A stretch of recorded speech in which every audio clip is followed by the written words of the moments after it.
व्यक्तिवाचक संज्ञा। अब आगे देखते हैं नंबर 2, व्यक्तिवाचक के बाद जातिवाचक संज्ञा। जातिवाचक संज्ञा। जातिवाचक संज्ञा में देखते हैं क्या है, जिससे किसी वस्तु, व्यक्ति, स्थान, जिससे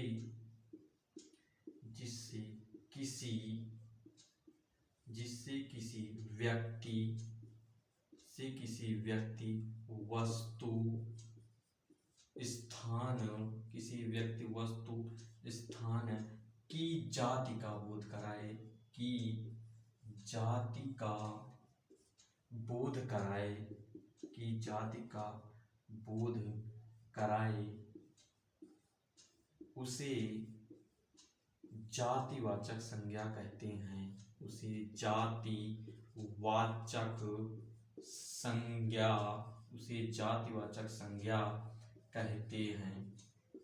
उसे जातिवाचक संज्ञा कहते हैं। आइए देखते हैं कि जातिवाचक संज्ञा क्या होती है। जिससे किसी एक वस्तु, किसी व्यक्ति, मतलब पूरे व्यक्ति के समूह का बोध कराए, जिससे किसी वस्तु, किसी स्थान की जाति का बोध कराए, उसे जातिवाचक संज्ञा कहते हैं। जैसे देखिएगा, इंपॉर्टेंट पॉइंट है। जैसे हमने ले लिया शिक्षक में टीचर्स, और इस टीचर्स मतलब मेल और फीमेल दोनों आ जाएंगे, शिक्षक हो गया। उसके बाद देखते हैं हम नदी लिख दिया तो नदी में बहुत सारी नदियां आ गई। उसके बाद हमने लिख दिया पहाड़ भी बहुत सारे हैं। उसके बाद हमने लिख दिया कि देश में बहुत सारे देश आ जाएंगे। उसके बाद हमने लिख दिया क्या, पर्वत।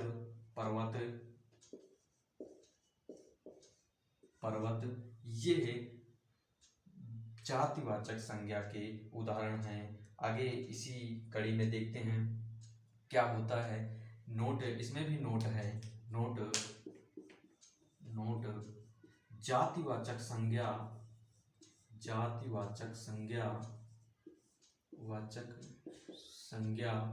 बहुवचन में प्रयोग की जाती है। बहुवचन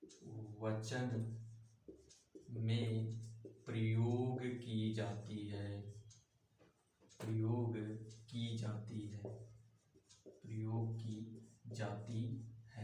आगे देखते हैं थोड़ा सा, इसमें नोट पॉइंट एक और है।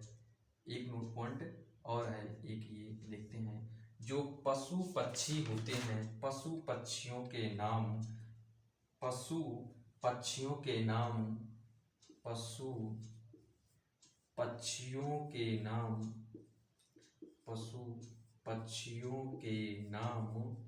जातिवाचक संज्ञा के उदाहरण हैं। जातिवाचक संज्ञा के अंतर्गत आते हैं। आगे थर्ड पॉइंट है, जो फल एवं सब्जियों के नाम भी जातिवाचक संज्ञा के अंतर्गत आते हैं। फल एवं सब्जियों के नाम जातिवाचक संज्ञा के अंतर्गत आते हैं। जातिवाचक संज्ञा के अंतर्गत आते हैं। तो आप लोग, आई होप आप लोगों को जातिवाचक संज्ञा समझ में आ गया होगा कि जातिवाचक संज्ञा के अंतर्गत शिक्षक, नदी, पहाड़, पर्वत, हिमालय, अगर आपसे हिमालय पूछा जाएगा तो वो व्यक्तिवाचक होगा, अगर पर्वत पूछा जाएगा तो वो जातिवाचक होगा। जातिवाचक संज्ञा बहुवचन में प्रयोग होती है और पशु पक्षियों के नाम जातिवाचक संज्ञा के अंतर्गत आते हैं। फल एवं सब्जियों के नाम भी जातिवाचक संज्ञा के अंतर्गत आते हैं। आगे देखते हैं इसी कड़ी में जातिवाचक संज्ञा। आगे तीसरा, भाववाचक संज्ञा। तीसरा देखते हैं, दूसरा कंप्लीट हो गया। तीसरा देखते हैं भाववाचक संज्ञा।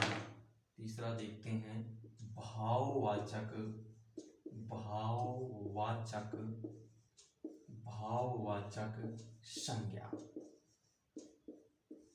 भाववाचक संज्ञा भाववाचक संज्ञा के अंतर्गत जिससे हमारी भावना प्रकट होती है, यानी भावनाओं को प्रकट करना भाववाचक संज्ञा, भावनाओं को प्रकट करना भाववाचक संज्ञा कहलाती है। भाववाचक संज्ञा कहलाती है। भाववाचक संज्ञा कहलाती है। आइए देखते हैं इसके एग्जाम्पल क्या क्या हैं। जैसे इसको हमने याद करने की एक ट्रिक बनाई है। जैसे आप लोग कंफ्यूज हो जाते हैं तो पहले देखिएगा इससे क्या है। इत्वा ता पन इत्वा ता पन हट वट पा कौ संत। इत्वा तापन हटवट पाकौ संत। इसको हमने एक ट्रिक बनाई है, देखते हैं क्या है। ई से क्या हो गया, जैसे लड़ाई हो गया। लड़ाई क्या है, ये भाववाचक संज्ञा हो गई। और उसके बाद त्वा का मतलब होता है आधा त्वा समझिएगा, तो ममत्व हो गया। ममत्व हो गया। इससे क्या हो गया, ता से मधुरता हो गया। मधुरता हो गया। इससे क्या हो गया, लड़कपन हो गया।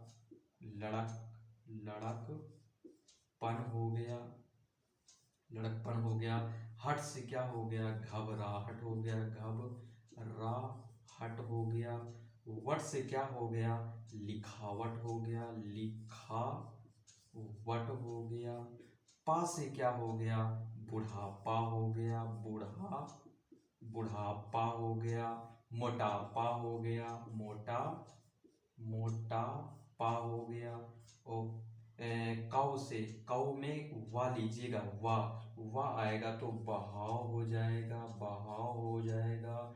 चुनाव हो जाएगा, बहाव चुनाव। आगे संत में अंत लीजिएगा तो आ जाएगा मनगढ़ंत। देखिएगा, भाववाचक संज्ञा याद करने के लिए हमने एक ट्रिक बनाई है। इत्वा ता पन हट वट पा कौ संत। तो ई से लड़ाई हो गया, त्वा से ममत्व हो गया, ता से मधुरता हो गया, पन से लड़कपन हो गया, हट से घबराहट हो गया, वट से लिखावट हो गया, पा से मोटापा हो गया, कब से वा से हो गया बढ़ाव या चुनाव, संत से हो गया मन गढ़ंत।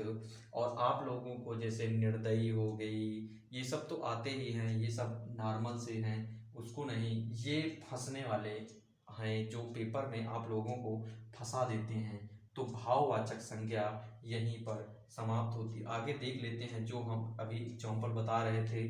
जैसे दरिद्रता हो गई, जैसे क्रोध हो गया, जैसे विनम्रता हो गई, विनम्रता हो गया। देखिए ये ता इसमें भी आया, ता इसमें क्रोध आपको पता ही है। इसमें देखते हैं हर्ष हो गया। ये सारे एग्जाम्पल ही भाववाचक संज्ञा के अंतर्गत आते हैं। तो भाववाचक संज्ञा यही कंप्लीट होती हुई। अब आगे देखते हैं द्रव्यवाचक संज्ञा नंबर 4 पे देखते हैं। द्रव्यवाचक संज्ञा नंबर 4, द्रव्यवाचक संज्ञा।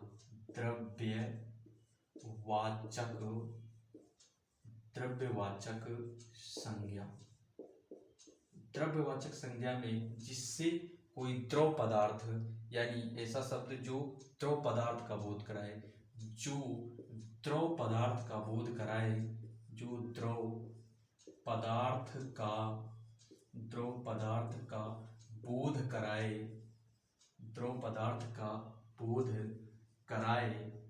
बोध कराए, उसे द्रव्यवाचक संज्ञा कहते हैं। उसे द्रव्यवाचक